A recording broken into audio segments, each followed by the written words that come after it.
Thanks. Good evening, Leah. Thank you very much. Thank you for joining us today. I'd like to have a catch-up about the cultural scene in the UK right now.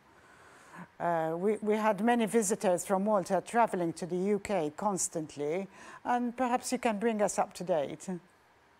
Well, there's an air of optimism, of course. The vaccination programme is going very well in the UK. In fact, I've got my vaccination booked for next week, and they're rolling that out very, very quickly. So people are hopeful that that will at least ease some of the restrictions. I understand that you've gone into lockdown again.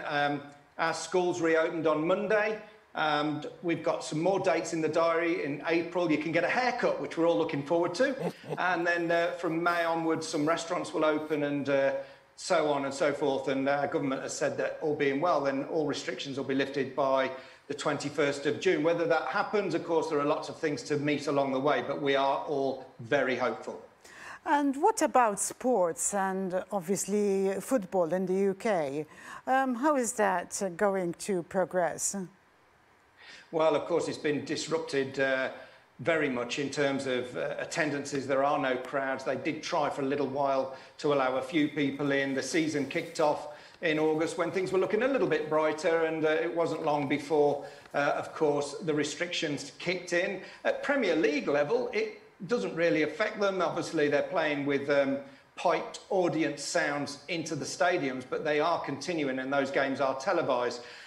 Down the leagues, that's happening as well, but without the revenue from TV. And further down than that, of course, football has been disrupted. No revenue, no TV, and now leagues suspended and just recently cancelled. So it's been devastating, particularly at grassroots level and further down the football pyramid.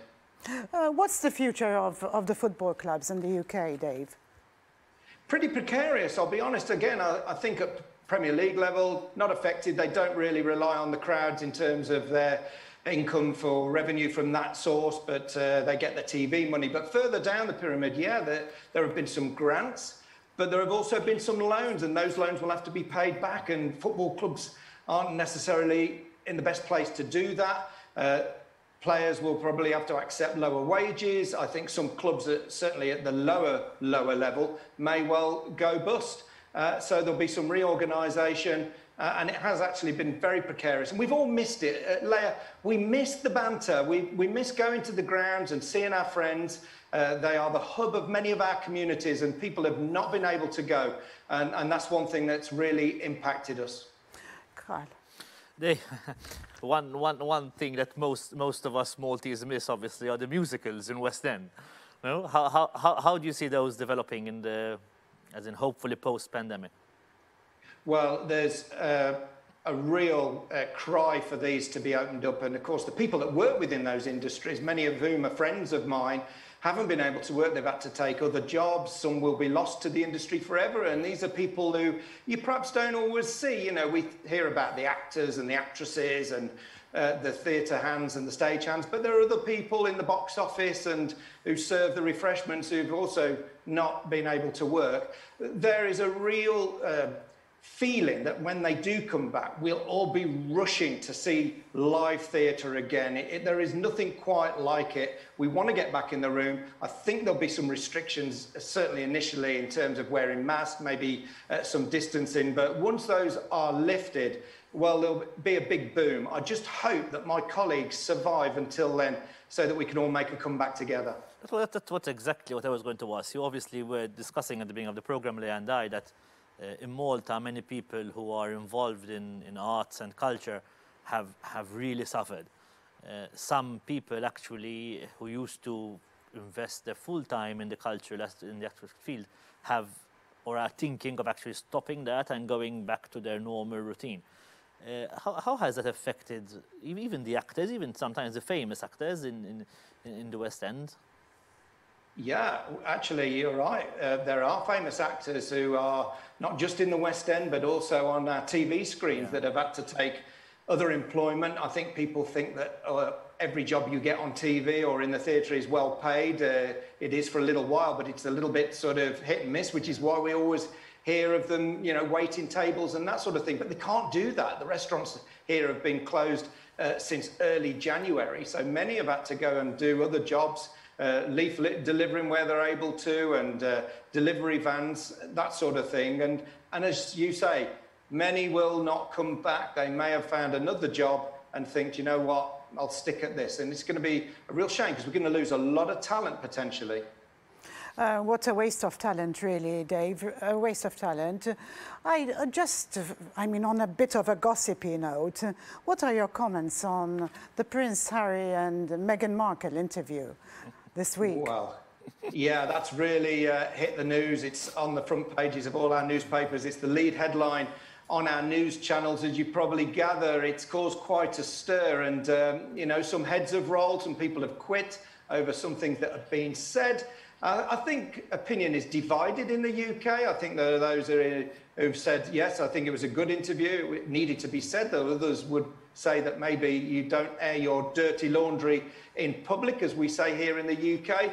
And at the moment, there doesn't seem to be an end to it. So we'll have to wait and see. I do know that there's been some comment today from the royal family and a statement put out last night. But I think this is one of those stories that may well run for a little bit longer.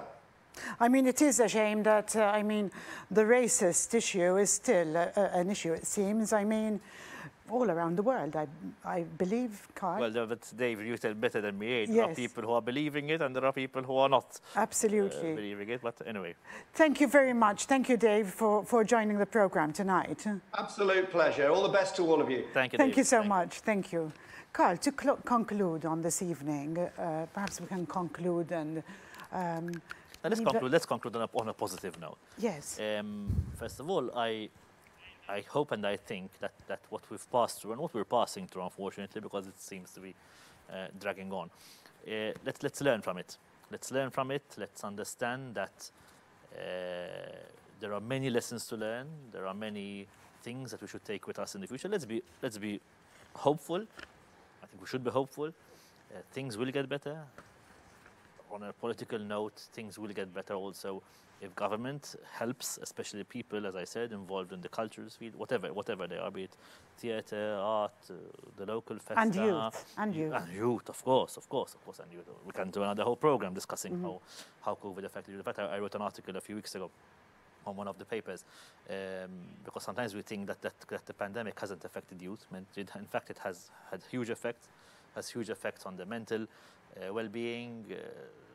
Younger people who are still in schools are obviously going to have even long-term effects. But let's be hopeful. Let's be hopeful. Let's be diligent. Let's stay safe. I think that's our message. Let's stay safe because the pandemic is real, and unfortunately in our country it seems to be getting worse right now. So let's stay safe. Let's take care of each other, but let's not lose hope, because I think that if we work through this together, if we help each other, if we're human, then I think that we will get through this and we'll get. We're all in the same boat. We're all in the same boat. Oh yes, we are. Thank you very much, Mr. Gouder. Thank you very much. Thank you very much for joining once again. I'll see you at the same time next week. Should you have any queries, please do send them in, as you always do.